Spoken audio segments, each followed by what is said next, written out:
Muito bom todos estarem aqui, celebrando o nome de Jesus mais uma vez. Estamos na série Evangelho. Hoje é a 7ª palavra dessa série, onde nós temos aprendido que Evangelho é a boa notícia de Deus para nós. A boa notícia que Deus enviou um Salvador ao mundo, Jesus, que morreu numa cruz por nós para nos salvar dos nossos pecados, e todo aquele que nele crê, que coloca a sua esperança nele, confia nas suas promessas, pode ser salvo nele, no poder do nome de Jesus. Então hoje quero compartilhar com vocês uma palavra que tem como tema o Evangelho da Cruz.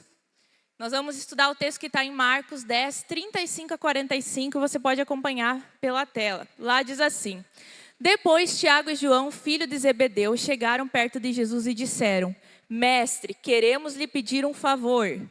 O que vocês querem que eu faça para vocês? Perguntou Jesus. Então a gente vai ver qual que é o favorzinho que eles pediram para Jesus aqui. Eles responderam: Quando o Senhor sentar-se no trono do seu reino glorioso, deixe que um de nós se sente à sua direita e outro à sua esquerda. Pediram uma coisa bem tranquila para Jesus, né? Só um favorzinho. Então Jesus respondeu: Vocês não sabem o que estão pedindo. Por acaso vocês podem beber o cálice que eu vou beber e podem ser batizados como eu vou ser batizado? Eles responderam: Podemos. Então Jesus disse: De fato, vocês beberão o cálice que eu vou beber e receberão o batismo com que vou ser batizado. Mas eu não tenho direito de escolher quem vai sentar à minha direita e à minha esquerda, pois foi Deus quem preparou esses lugares e Ele os dará a quem quiser. Quando os outros 10 discípulos ouviram isso, começaram a ficar zangados com Tiago e João.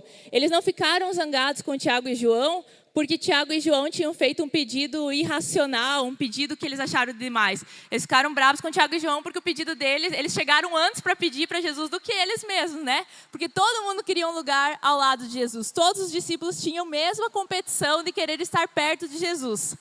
Então Jesus chamou todos para perto de si e disse: Como vocês sabem, os governadores dos povos pagãos têm autoridade sobre eles e mandam neles. Mas entre vocês não pode ser assim. Pelo contrário, quem quiser ser importante, que sirva os outros. E quem quiser ser o primeiro, que seja o escravo de todos. Porque até o Filho do Homem não veio para ser servido, mas para servir e dar a sua vida para salvar muita gente. Amém. Glória a Deus por essa palavra maravilhosa. Hoje nós podemos então tirar lições importantes daqui. Vou competir com a chuva hoje. Tá dando para ouvir? Qualquer coisa, irmão do som, aumenta o som lá. Mas a gente pode imaginar o contexto que Jesus estava com seus discípulos. Os discípulos eram como se fosse um monte de criança reunido, cada um querendo ter a sua vez o seu lugar, né? Então o coração todos deles estava voltado a poder ter uma posição, ter um lugar garantido. E a gente vê mais uma vez aquilo que nós já temos ensinado aqui, que os discípulos não compreendiam qual que era a missão de Jesus. Eles não compreendiam o que Jesus estava vindo fazer. Eles imaginavam, no entendimento deles, que Jesus traria um governo terreno, nos moldes humanos, né? Então eles se viam numa necessidade de querer estar ao lado de Jesus para poder ocupar uma posição e receber prestígio. Eles não entendiam que o reino de Jesus não era dessa terra, a proposta de Jesus era outra. E era muitas vezes difícil administrar essa situação, né? A gente vê Jesus sempre puxando e alinhando eles para o propósito certo. Mas muitas coisas, com certeza, os discípulos só vieram a compreender depois que Jesus morreu e ressuscitou. Então a gente vê que muitas vezes Jesus estava ali alinhando o coração. Teve momentos que Jesus falou até para eles: até quando vou ter que aguentar vocês? Porque não era fácil fazer aqueles discípulos compreenderem a vontade do Senhor, né? Mas eles estavam naquele momento e Jesus aproveita essa situação, aproveita esse desejo deles para alinhar o coração deles com o propósito que Jesus tinha para eles, com o projeto que Jesus tinha para eles. Então Jesus nos deixa 2 lições importantes aqui para nos mostrar o caminho que nós precisamos trilhar, se de fato nós queremos e desejarmos estar ao lado de Jesus. Não é um desejo ruim estar ao lado de Jesus, mas nós precisamos estar com o nosso coração no lugar certo, trilhando o caminho certo. Então, o primeiro ponto que nós temos aqui, que você pode completar na sua guia, a primeira coisa que nós vamos aprender através dessa palavra de Jesus: antes do trono vem a cruz. Antes do trono vem a cruz.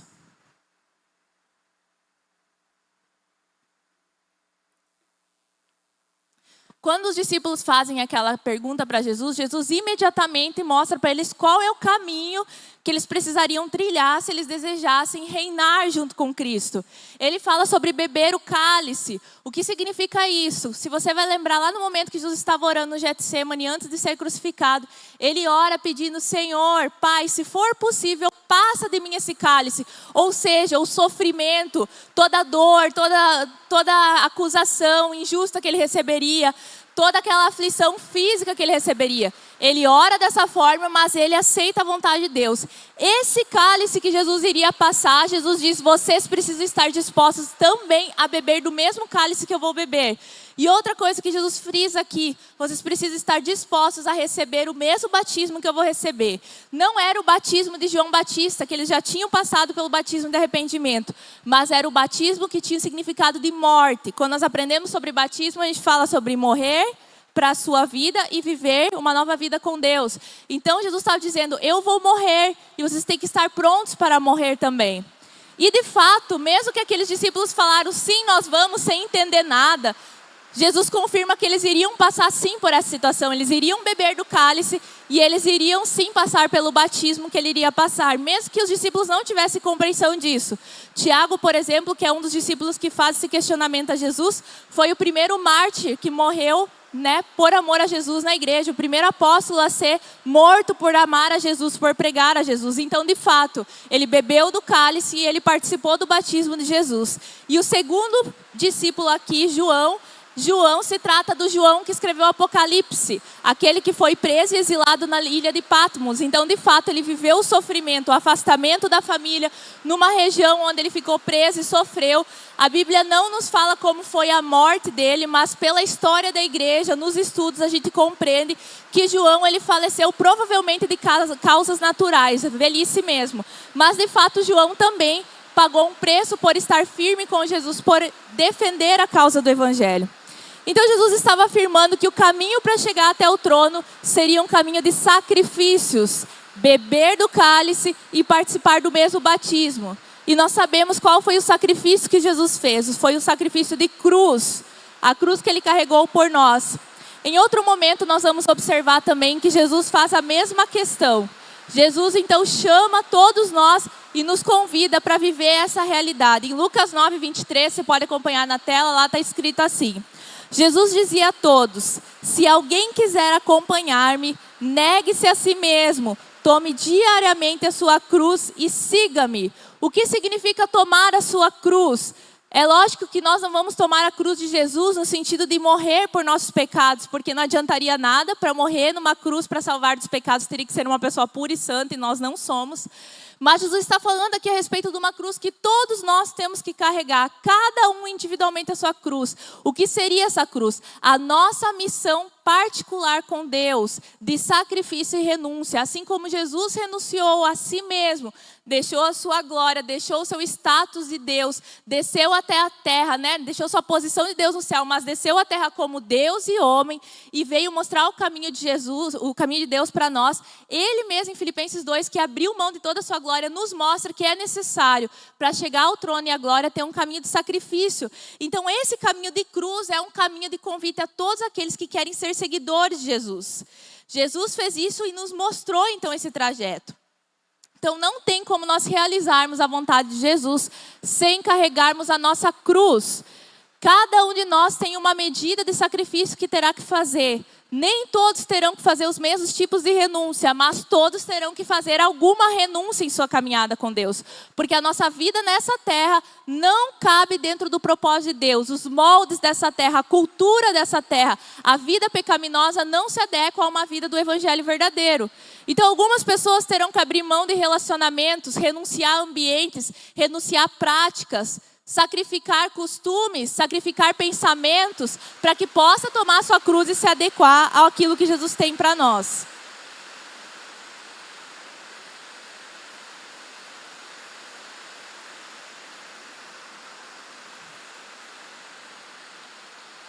Então, quando a gente vai ver aqui, que independente de cada um de nós tomar a sua cruz, de se dispor a renunciar, e você pode falar em seu coração, você pode pensar quantas coisas você já renunciou por Jesus.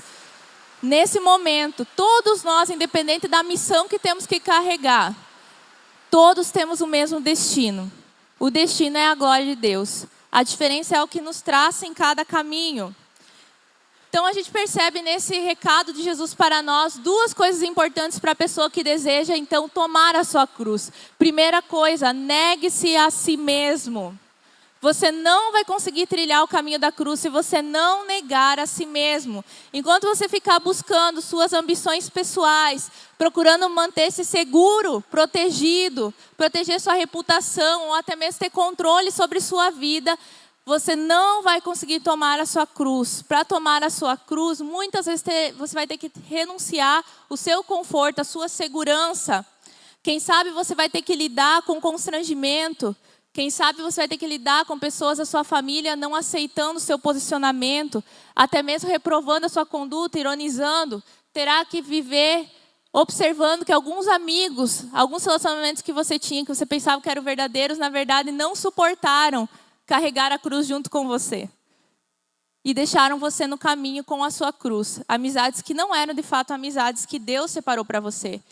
Então nós temos que observar isso, porque nós estamos numa época, e eu já tenho falado isso em outros momentos, onde se tem falado muito sobre buscar o autoconhecimento, a autoajuda. Você se conhecer para saber sua identidade, saber para onde você quer ir, o que você deseja. E mesmo em uma época onde se fala tanto sobre autoconhecimento, sobre autoajuda, mesmo numa época assim, é uma época que nós mais vemos depressão, ansiedade, doenças mentais, relacionamentos destruídos, famílias desestruturadas e uma sociedade que caminha para a destruição. Então, se de fato nós estivéssemos chegando a tal conhecimento, a autoconhecimento, isso estivesse nos elevando e nos fazendo ser melhores, nós não teríamos tantas doenças presentes à nossa volta, tantas pessoas vivendo isso. Então, o que acontece? O mundo, à nossa volta, o que vai ser pregado, sempre vai te forçar a olhar para você e valorizar você mesmo, seus sentimentos, seus desejos. É um ego, né? Satisfazer seu orgulho, seu egoísmo, seus desejos pessoais. E todas as pessoas que não aceitam o que você quer, você vai ter que ver como adversárias, inimigas suas, porque você está buscando satisfação pessoal. Mas a Bíblia, em momento algum, nos incentiva a buscar o autoconhecimento. Ele nos incentiva a buscar o conhecimento do alto, né? É diferente. É o conhecimento a respeito de Jesus. Então, a gente não tem o objetivo nessa vida de nos autoconhecermos. Até porque cada vez que você olhar para dentro de si, mais confuso você vai ficar. Nós estamos fora do padrão. A imagem e semelhança de Deus, que é a nossa verdadeira identidade, foi destruída a partir do pecado. Então, quando eu olho para dentro de mim, eu só encontro confusão, dúvidas, questionamentos e inseguranças. Como eu vou poder resgatar a minha identidade, me encontrar no lugar certo? É quando eu olho para Jesus e eu começo a imitar a Jesus. E a imagem de Deus vai sendo restaurada em mim e assim eu me posiciono da forma certa. A paz começa a fazer parte dos meus dias. A alegria começa a permanecer nos meus dias. O sentimento de segurança em Deus, a confiança nas promessas dEle, como nós cantamos aqui. Então, eu preciso me dedicar a conhecer a Jesus. Muitas pessoas estão afogadas em suas dores e não saem do seu ciclo de derrota e de inconstância porque vivem valorizando os seus sentimentos, valorizando o que estão sentindo e procuram o tempo todo pessoas que vão também falar sobre os sentimentos dela, pessoas que gostam de falar de si. Já viu aquela pessoa que tu quer chegar e conversar, mas você não conversa outras coisas a não ser a respeito dela mesmo? Sempre em torno dos seus problemas, das suas dificuldades, é uma pessoa que não sai do ciclo vicioso do eu. E quantas dessas pessoas estão perdendo de viver uma vida livre? Porque focam a vida em si mesmas. Toda vez que você coloca Jesus na sua vida, nos seus pensamentos, no seu desejo, na sua busca, nos seus estudos, você vai se encontrar e você vai se sentir seguro. Então nós temos que compreender isso. Quanto mais eu valorizo o que eu sinto, mais eu me perco. A Bíblia fala que o coração é enganoso. Hoje nós vemos pessoas cheias de si. Muitas pessoas cheias de si, mas vazias. Elas estão cheias de nada.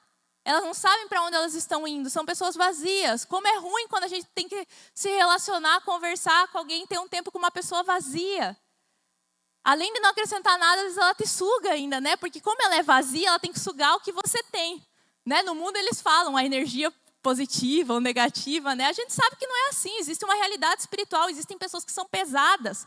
Elas são atormentadas por sentimentos terríveis, sentimentos de engano, sentimentos de dor, sentimentos de ansiedade. E elas, quando vão para buscar ajuda, muitas pessoas não buscam ajuda no sentido, eu vou ouvir o conselho e vou obedecer o que está sendo falado. Não, eu vou lá para adular mais uma vez os meus sentimentos, para mais alguém ouvir minha dor e ter pena de mim. E Deus quer nos tirar, então, dessa situação. Ele diz, negue a si mesmo. Então, não se preocupe. Eu gosto de falar isso principalmente para adolescentes e jovens que têm uma fase da crise existencial que é normal. Né? Que você quer se encontrar no mundo, que a gente quer saber com quem a gente vai casar, que profissão a gente vai ter. Foque em Jesus. A Bíblia fala que os solteiros cuidam das coisas do Senhor, em como agradar o Senhor. E os casados em como agradar o cônjuge. Depois tu vai ter esse problema para resolver, né? Vai ter bastante trabalho.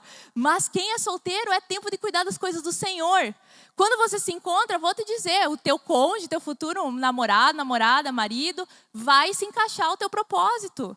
Você não vai ter que fazer uma busca desesperada quando você se encontra em Jesus. Jesus vai te colocando no trajeto, só se preocupe em seguir Jesus. E assim vale para todos nós que estamos aqui. Se preocupe em conhecer Jesus. Ah, mas eu não me entendo, eu não sei porque assim. Nem queira saber. Vai para Jesus, né? A gente não se entende mesmo, é Jesus que entende a gente. Né? Então a gente tem que falar com quem entende, quem sabe das coisas, quem nos criou. Então vai para Cristo. Lembre-se disso, nega a si mesmo. Você vai ter uma vida mais livre. Uma vida bem mais leve quando você não fica valorizando a sua dor. E você valoriza o Senhor que você tem.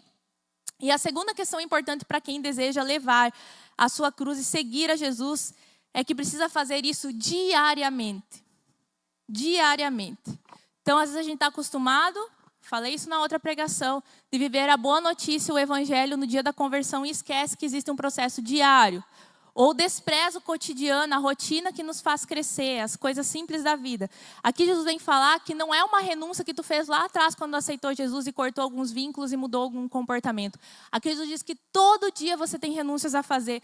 Todo dia você tem sacrifícios a fazer. Seja para você separar um tempo para ter teu devocional, seja para você alinhar suas finanças e aprender a separar o que é do Senhor, o que pertence à sua família. Seja para você separar e administrar o seu tempo de forma que agrade a Deus e que não sufoque aquilo que Deus quer para a sua vida. Então existem várias coisas, hábitos que Deus vai pedir diariamente para nós, costumes que devem ser mudados. É diariamente, sacrifícios pessoais. Ah, mas Jesus quer que eu sofra. Não é que Jesus quer que você sofra. É por isso que Ele veio te libertar disso. E a Bíblia fala que a completa libertação vai acontecer na volta de Jesus. Mas enquanto estamos nessa terra, a nossa carne, os nossos desejos guerreiam contra a vontade de Deus. Então, por isso que é necessário ter sacrifícios. Ter renúncias. Aí você pode pensar, mas se eu estou sacrificando e tenho que fazer um esforço danado para que aquilo aconteça, então, na verdade, meu coração não está voltado para Deus sinceramente. Não, nesse momento você está fazendo um sacrifício de obediência que Deus se agrada. Eu estou indo contra o que eu estou sentindo, contra aquilo que eu queria fazer. Então, Deus está se agradando, mesmo que o seu coração ainda não aprendeu a se inclinar para as coisas espirituais. Faça porque é certo. Faça porque Deus mandou. E Deus vai nos abençoar nisso. Eu estava falando hoje de manhã que o Benjamin está numa fase bem interessante, né? O Benjamin é autista, tem 6 anos e é comum o autista ter hiperfocos. Então o Benjamin já teve vários hiperfocos. Claro, toda criança tem suas fases, mas o autista geralmente ele mergulha demais naquilo lá, né? Então ele já teve o hiperfoco por material de limpeza, eu não podia levar ele no mercado, porque se ele visse, ele sabia todas as marcas de material de limpeza. Se ele visse que a Veja tinha tantas opções de compra, eu ia sair, né, quase sem dinheiro lá do mercado, porque ele ia querer comprar tudo. Então eu tinha que cuidar, então ia lá ele, tirava tudo do armário, os produtos de limpeza, todo dia colocava em cima da mesa. E ele era pequeno ainda, então tinha toda a questão que é perigoso. Mas não adiantava tentar reprimir, tinha que administrar e estar sempre junto. E ele já viveu inúmeras fases. E agora, a história da vez é a história da crucificação. Faz 3 semanas que o Benjamin está vidrado na história da crucificação. Ele não só ouve músicas a respeito da Via Dolorosa, milhares de vezes. Quando vê, o Benjamin está cantando, foi na Via Dolorosa, e ilustrando. Como ele procura documentários sobre a crucificação, ele já sabe escrever, tudo procurar no YouTube, né? Então ele escreve lá, crucificação romana, já sabe mais do que a gente sobre isso. Tanto que eu fiz uma cruz nesse formato aqui, e dizem que provavelmente a cruz ela foi em formato de T, não tinha essa partezinha de cima. Então eu fiz a cruz de papelão, porque ele pede para a gente fazer, e ele vai lá e corta a parte de cima, e deixa só a cruz em forma de T, como era, né?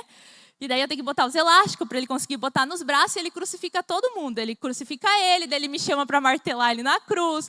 Daí ele já crucificou o vô, a avó, os polvinhos, o irmão. Às vezes ele grita lá da sala, Natanael, vem me pregar. E lá vai o Natanael pregar ele. E essa semana ele estava andando lá fora com a cruz pendurada nas costas. E eu disse, filho, o que tu está fazendo? Eu estou carregando a minha cruz, né? E ele estava certo. E daí sabe aquela hora que Jesus morre, dá aquele temporal, aqueles raios, ele vai lá na luz e fica ligando e desligando, que está dando temporal. Aí Jesus vai para um quarto separado da casa e de repente ele volta ressuscitado. E assim ele sabe todo momento. Mas de fato o Benjamin me lembra que todo dia eu tenho que tomar a minha cruz. Ele está fazendo isso de uma forma que ele está focado na história, ele está absorvendo aquela história, aquele momento. Mas ele me fez lembrar disso, que todo dia eu tenho que carregar a minha cruz. Não é algo confortável. Já pensou você andar com uma cruz nas suas costas todo dia? Ele com aquele papelão para cá e para lá e ele cuida para aquilo não cair. Né? Só uma ilustração do que realmente é, mas nós também temos uma cruz para carregar e ela pode ser às vezes pesada. E nesses momentos que ela é pesada, assim como Jesus também foi ajudado no momento a se carregar a cruz, né, para que ele chegasse até o lugar da crucificação, Deus também pode nos enviar pessoas para nos auxiliar a carregar a nossa cruz e o nosso fardo.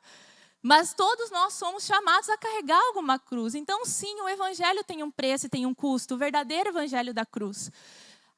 É bem interessante quando nós vemos os evangelhos, Jesus, enquanto ele fazia milagres, multiplicava o pão, multiplicava o peixe, multidões seguiam Jesus. O momento quando ele começou a falar sobre renúncia, sobre mudança, a multidão foi embora. Os discípulos ficaram ali, ainda na expectativa de coisas diferentes, do reino sobre essa terra. Mas poucos entendiam o que Jesus estava propondo para nós. Hoje, graças a Deus pelo Espírito Santo em nós, que nos faz entender a verdade do evangelho. Mas ele vem nos falar sobre essa realidade, tem um preço. O evangelho não é algo confortável. Então, se as coisas não estão confortáveis na sua vida, se está difícil, é porque você está no caminho certo. É assim mesmo. Né? Então, Jesus pagou o nosso preço do pecado, não precisamos mais carregar a culpa. Mas nós temos que administrar a nossa vida nessa terra, que também pode ser pesada até a volta de Jesus. E o segundo ponto que nós aprendemos aqui é que antes da posição vem o propósito. Pode completar na sua guia.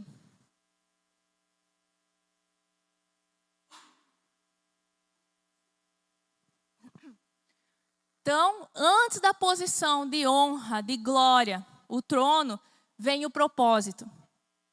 Jesus, em nenhum momento, criticou o desejo dos discípulos estarem ao lado dele. Você já observou isso?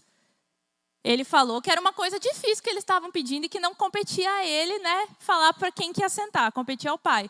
Mas Jesus não reprova o desejo deles estar ao lado de Jesus. E é isso que Jesus faz. Ele não reprova o desejo, mas ele alinha qual é a motivação dele. A motivação deles estava errada, mas querer estar perto do Senhor é agradável a Deus. Então, nós devemos desejar estar perto de Cristo, mas não pensando no status que isso nos dará, mas sim pelo fato que eu vou estar perto para poder ter intimidade, para conhecer mais a Jesus. A gente percebe isso lá em Mateus 20, 26, quando Jesus diz assim: pelo contrário, quem quiser ser importante, que sirva aos outros. Jesus está falando que não é para querer ser importante? Não. Jesus está falando que quem quer ser importante é para servir. Se fosse algo reprovável desejar ser importante, Jesus teria dito: não queiram ser importantes, não queiram ser grandes, desejem ser pequenos, menores e ficarem longe de mim. Não, Jesus não reprova, Jesus fala: desejem. Em outras palavras, queiram ser grandes, mas façam isso da maneira correta. Você pode desejar ser o maior se para você esse desejo é resultado da motivação de querer agradar a Deus. Todo filho que deseja agradar o seu pai, ele deseja ser o melhor. Eu quero ser o melhor para o meu pai. Não para a aprovação dos outros, não só para receber um parabéns, mas porque eu amo tanto meu pai e minha mãe que eu quero dar orgulho para eles. Eu quero realmente que eles olhem para mim e dizem: você é o melhor. Você me traz alegria. Eu quero você aqui ao meu lado. Esse é um sentimento bom, esse é um desejo bom. Então, Jesus diz que nós devemos fazer isso, mas precisamos alinhar a nossa motivação. O que estava errado no pedido dos discípulos? Eles queriam apenas a posição e não estavam procurando o propósito dela. Toda a missão que teria por trás de estar ao lado de Jesus. E hoje não é muito diferente. Nas empresas que nós vemos acontecer a mesma coisa, nas escolas, qualquer ambiente onde se tem pessoas, até mesmo no ambiente de igreja, em ministérios, as pessoas almejam posições. Elas querem o título antes do serviço. A gente percebe isso quando acontece alguma situação que a gente precisa afastar por um momento alguma pessoa que está numa posição. de liderança. E você pode observar isso em qualquer lugar, não precisa ser só na igreja. Esse é o coração humano, né? Afasta a pessoa, tira a posição dela, ela perde a paixão, ela perde a motivação. Antes ela chegava antes que todo mundo, ajudava e estava disposto. Depois que ela perdeu a posição, é a primeira a chegar atrasado, né? Na lista dos atrasados. É aquele que não se dispõe a fazer nada, afinal ela não tem nenhuma posição. Então, será que eu preciso de uma posição para servir? Será que eu preciso de uma posição para ter paixão, para ser uma pessoa avivada, para amar Jesus, para fazer meu devocional todo dia, para me preocupar com os outros?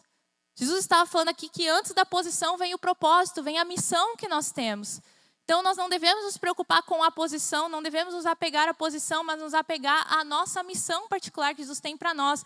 E se, aos olhos de Deus, é necessário que a gente ocupe uma posição para que nós possamos ser mais efetivos naquela missão que Deus nos deu, amém, Deus dará a posição.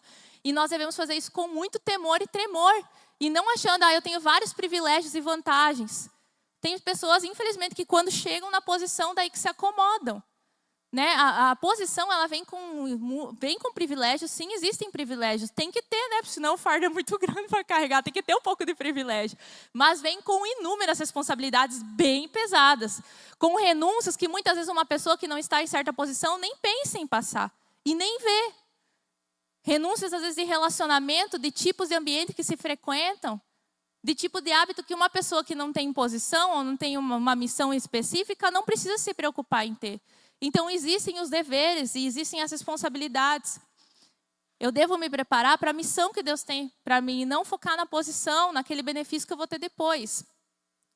Então, antes de Jesus, por exemplo, estar no trono, com alguém sentado à sua direita, à sua esquerda, Jesus esteve numa cruz com um ladrão à sua direita e outro ladrão à sua esquerda. O lugar de pior humilhação e vergonha. A crucificação romana era um tipo de morte das piores e mais vergonhosas que se existia na época.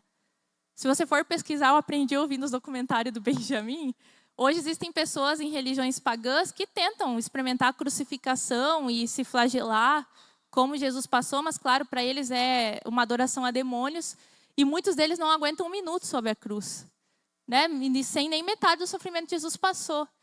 Então, Jesus passou o pior tipo de humilhação e o pior tipo de dor que poderia ter para que um dia ele pudesse ter no trono. A questão é, a gente quer o trono, mas a gente quer a cruz também. A gente quer a posição, mas a gente quer a missão também. A gente quer ser açoitado, traído, abandonado, caluniado, injustiçado, exposto à vergonha pública, perseguido. Eu sei que você quer o trono, você quer a posição. Agora eu quero saber se você quer o resto que vem junto. Porque existe um caminho até chegar lá. É isso que Jesus fala para nós. Deus tem prazer em compartilhar todas as bênçãos dele conosco. Mas para isso existe o caminho da cruz. Lá em Apocalipse 3, 21 diz assim: aos que conseguirem a vitória, eu darei o direito de se sentarem ao lado do meu trono. Assim como eu consegui a vitória e agora estou sentada ao lado do trono do meu Pai. É prazer de Jesus nos colocar sentado ao lado do trono dele. Ele quer, esse desejo dos discípulos é o desejo de Jesus para nós também. Só que para isso nós temos que traçar o caminho da cruz, trilhar aquilo que Jesus deixou para nós. Então Jesus quer compartilhar honras e triunfos, mas nós precisamos então também compartilhar da humilhação e da dor diária, que muitas vezes farão parte do nosso dia a dia. E não é porque Jesus quer te ver sofrer, porque o objetivo final de Jesus é te mostrar como a vida é sofrida, não. O que Jesus pede para a gente sacrificar e renunciar são coisas, pessoas, lugares, costumes, ambientes, hábitos, que não contribuem para o propósito dele para nós. Então, não lhe farão falta na missão que Deus tem para você. Pelo contrário, podem atrapalhar você. Então, Jesus nunca vai pedir uma coisa para você que não vai atrapalhar o propósito dele. Ele só vai te pedir coisas que precisam sair da sua vida para que você consiga carregar a missão que ele tem dado para você. Então, a hora que Deus te pedir para você deixar alguma coisa, cortar algum tipo de vínculo, de relacionamento, agradeça a Jesus. Diz: Jesus, eu não entendo, eu vou sentir esse sacrifício, mas eu sei que o Senhor está fazendo isso porque o Senhor quer que eu esteja numa posição de honra, de glória, e eu vou seguir esse trajeto. Então, busque a mais alta posição do reino de Deus. Qual que é a mais alta posição no reino de Deus? A posição de servo. Jesus disse: maior que todos. Igual o Edson pregou semana passada sobre João Batista. Ele foi considerado o maior, mas se alguém daqueles que estivessem à sua volta fizessem obras de serviço, seria maior ainda que João Batista, que foi um grande profeta. Então Jesus diz que maior, aquele que tem mais grandeza, aquele que é mais nobre no meio de nós, é a pessoa que mais serve. Então sirva, sirva, sirva. Dê utilidade à sua vida. Todos nós gostamos de pessoas que estão à nossa volta, que gostam de servir, nos faz bem ter uma pessoa que tu pode contar, chamar a qualquer hora, não quebra qualquer galho. Não é bom ter essas pessoas? Sabe aquela pessoa que dá qualquer problema, você sabe para quem recorrer, ela nunca te diz não. Se ela dizer não é porque ela não pode mesmo, mas ela vai dar um jeito, vai mandar alguém, ela vai resolver para ti. É bom ter essas pessoas, mas melhor ainda é você ser essa pessoa para os outros também. É você ser aquela pessoa que pode contar, que não encontra impedimentos para servir, que não encontra dificuldades, se não sabe, aprende, se não tem, vai atrás e consegue. Mas dá um jeito, é um servo. Porque o serviço cura a nossa alma. É no serviço que nós somos tratados. Então, se você lembrar da história, por exemplo, de Jonas, no Antigo Testamento, o profeta Jonas foi chamado para pregar para os ninivitas. Um povo que era inimigo do seu. Um povo que causou muita dor ao seu povo. Inclusive, nós podemos, pela história, imaginar que até mesmo parentes e familiares de Jonas foram mortos de forma cruel pelos ninivitas. E Deus chama Jonas para pregar a um povo que não pertence a ele, os ninivitas. Diz, Jonas, vai lá e prega a eles. Fala para eles para dar oportunidade de arrependimento. Jonas não quer, ele foge, é engolido pelo grande peixe. Depois ele volta. E dele vai e prega com raiva, no ódio, na força do ódio, como tem a expressão hoje. Torcendo para que eles não se arrependessem. Já viu alguém pregar e dizer, tomara que não se conversa desgraçado, quero que vá para o inferno mesmo. Já que eu tenho que falar, vou falar, vocês vão morrer. Tu acha que ele falava isso com dor no coração? Não, ele falava, vocês vão morrer. Deus vai derrubar fogo do céu se vocês não se arrependerem. Eu até imagino Jonas falando bem baixinho a parte do arrependimento para poder falar bem forte a parte da condenação, porque eu quero vingança. E lá naquela raiva, naquela angústia, naquele sentimento de dor que ele tem por causa do histórico com os inimigos, Deus manda que ele faça, que ele pregue. E Deus começa a curar Jonas enquanto ele serve aos seus adversários. Existe cura no serviço. Até mesmo quando você tem que servir pessoas que você não gosta. E você faz por obediência a Deus, contrariando até mesmo seus sentimentos interiores. Então nós precisamos entender que enquanto que eu sirvo, Deus vai tratando o meu interior. Tem muitas pessoas que estão presas a ciclo de depressão e eu não quero menosprezar a depressão aqui. A depressão é uma doença séria, muitas vezes exige medicação, acompanhamento, tudo certo até aqui. Mas a pessoa precisa tomar um posicionamento para sair daquela realidade. E muitas vezes as pessoas continuam no ciclo de depressão porque elas ficam voltadas para si mesmas, para suas dores, para aquilo que deixa ela para baixo. É hora de sair. Por isso que se incentiva a pessoa que está deprimida a sair, a se movimentar, a ajudar outras pessoas a se envolver em outras causas, resolver problemas de outros e não os seus, para conseguir então sair daquele ciclo. Porque enquanto se está servindo, eu sou curado. Enquanto eu me envolvo com outras pessoas, Deus me amadurece e eu me torno mais parecido com Jesus. Então, irmãos, com essa palavra, nós precisamos relembrar mais uma vez que existe só um caminho para o céu, que é Jesus, e só existe uma forma de seguir Jesus, que é carregando a nossa cruz. Como está a sua caminhada com Deus? Como está a sua cruz? Ela está largada de lado? Ela muitas vezes está deixada de lado porque você está carregando coisas pessoais? Esse é o momento que nós podemos nos colocar diante de Deus e pedir que o Espírito Santo nos mostre aquilo que nós precisamos deixar. E por isso quero convidar você a ficar em pé. Nós vamos meditar nessa palavra e orar. E convida o Espírito Santo para falar no seu coração. Peça para que Ele avalie você. Não estou pedindo nem para você se autoavaliar. Tenha coragem de pedir, Deus, pode falar para mim. Eu estou no caminho de cruz ou não estou? Tem alguma coisa que falta largar aqui, renunciar, sacrificar? Eu quero fazer isso. Senhor Jesus, nós queremos te agradecer, porque o Senhor nos trouxe a realidade mais uma vez, que caminhar contigo exige renúncia, exige um caminho de cruz. Nós somos cercados por inúmeras bênçãos e promessas do Senhor, mas para obtermos elas, nós não podemos anular o trajeto que leva nós até elas, Deus, que é um trajeto de viver a tua vontade. Às vezes nos custa mais, às vezes nos custa menos, mas em todo momento custa alguma coisa, porque a vida não pertence mais a nós e pertence a Ti, Deus. Por isso, nesse momento, eu peço que o Teu Espírito Santo, que fala ao coração de cada um e convence no seu particular, que o Senhor fale as coisas que precisam ser mudadas, que o Senhor fale os hábitos que precisam ser deixados, os comportamentos que precisam ser transformados, que o Senhor fale sobre os relacionamentos que têm que ser cortados e outros iniciados, que o Senhor fale sobre os ambientes que devem ser abandonados e outros que devem agora, em nome de Jesus, que o Teu Espírito Santo também nos dê graça e força para obedecer ao que o Senhor tem para nós. A Tua palavra diz que em relação à tentação, nós não temos suportado ainda até o sangue. Nenhum de nós aqui teve que lutar contra o pecado até o ponto de sangrar. Então a gente tem muita força ainda para lutar contra o pecado com a força do Senhor. Nos ajuda a resistir ao pecado, nos ajuda a resistir ao orgulho, ao egoísmo e poder caminhar seguindo os Teus passos de serviço, de amor, de se colocar de uma forma humilde diante do Senhor e fazer a Tua vontade, Deus. E nós sabemos, Deus, que esse caminho nos trará glória e honra no tempo certo. O Senhor nos colocará numa posição onde as bênçãos do Senhor repousarão sobre nós, onde desfrutaremos de um relacionamento ainda mais íntimo com o Senhor, Deus. Por isso nos ajuda nessa caminhada, Deus. Hoje eu oro também pelas pessoas que estão nesse lugar e ainda não tomaram uma decisão pelo Senhor Jesus. Nós pedimos que essa noite elas venham ter um encontro contigo, ainda de olhos fechados, orando em seu coração.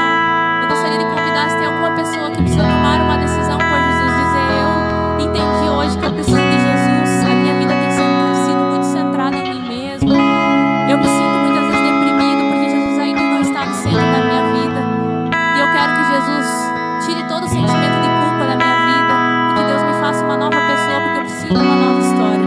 Se você é essa pessoa que gostaria de tomar essa decisão, eu não vou pedir para você vir até aqui à frente, mas eu peço para você, no seu lugar, faça um sinal com a sua mão. Eu quero orar por você. Amém. Pode baixar. Quem mais que gostaria de tomar essa decisão? Diz: Jesus, eu quero seguir o Senhor, eu quero ser Teu discípulo, me ajuda. Eu não sei nem por onde começar, mas eu sei que o Senhor vai me ajudar. Alguém mais gostaria de tomar essa decisão? Faça o sinal com a sua mão. Amém. Pode baixar. Agora, junto, irmãos, todos como igreja, nós vamos orar por essa pessoa. As pessoas levantaram a mão e vamos celebrar esse momento dessa pessoa está tendo seu encontro com o Senhor, se tornando seu discípulo. Senhor Jesus, repita comigo: Senhor Jesus, nessa noite eu reconheço que eu preciso do Senhor. Perdoa os meus pecados, tira toda a minha culpa, leva embora a tristeza e me dá uma nova história. Eu acredito que o Senhor morreu numa cruz por mim e que o Senhor ressuscitou